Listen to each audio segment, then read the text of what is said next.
度啊、宇宙视野呀，所以可能一个是让故事立得住脚，一个是让故事飞更远的。就只有说兼具这两者，我们才能够把时代的这种大的叙事转化为这种家庭成长日常的我们都能够去理解的小事。然后听说就是吴岩老师不久前也在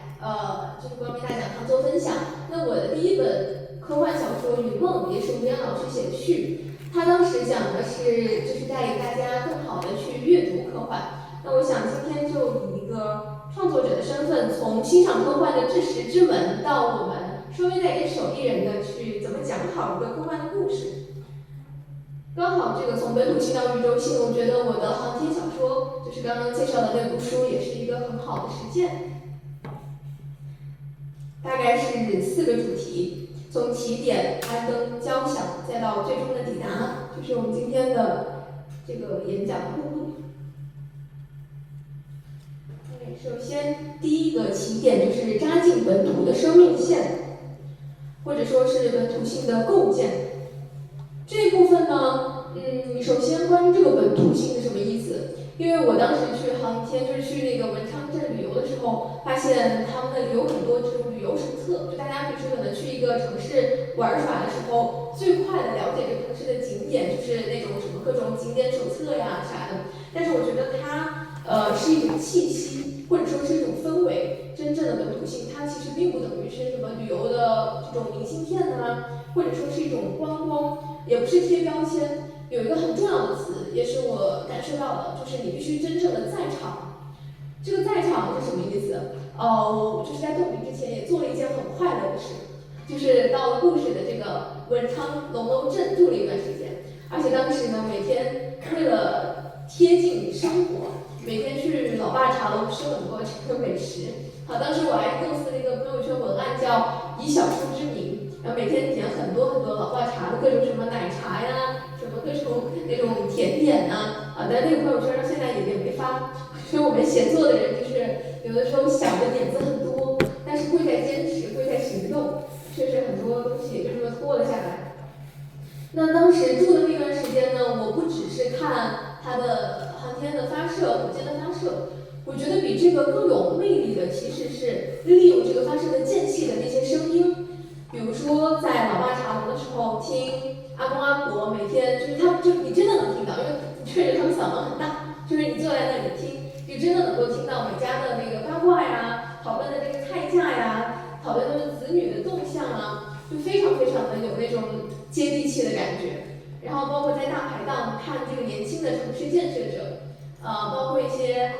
外来务工者跑完活之后，就是喝一碗清补凉，疲惫而又兴奋的去复盘当天的工作细节。然后我也当时也开车走进了真的有星光村这么一个村落，就当时我起名的时候，我真的不知道当地有，然后后来去了，发现它真的在发射场旁边就有一个星光村。然后我也跟你们的村民有聊天，了解他们有些人是经历了祖上就是为了建设发射场而迁居的这么一个故事，就这些都是很生动的写作素材。就是我们真的要通过田野调查，用本子用手机去把它记录下来，才真正的就是能够有写作的底气。也是在创作这本小说的这个过程中，我当时觉得哇，我这就特别像是一个人民的作家，就是感觉以前没有这么把自己这么伟大的这种想法，但是真正的去做调查的那一刻会有这样的，你会觉得你自己特别的整个人都是散发这种泥土的芬芳。然后我当时为什么要这么做，其实就是想创作一个气球。因为当时是接受到这个航天的这么一个命题，其实对于我而言非常难，尤其是怎么把它写出可看性。那我就在想，我们常常会被一些不自觉的宏大的叙事所去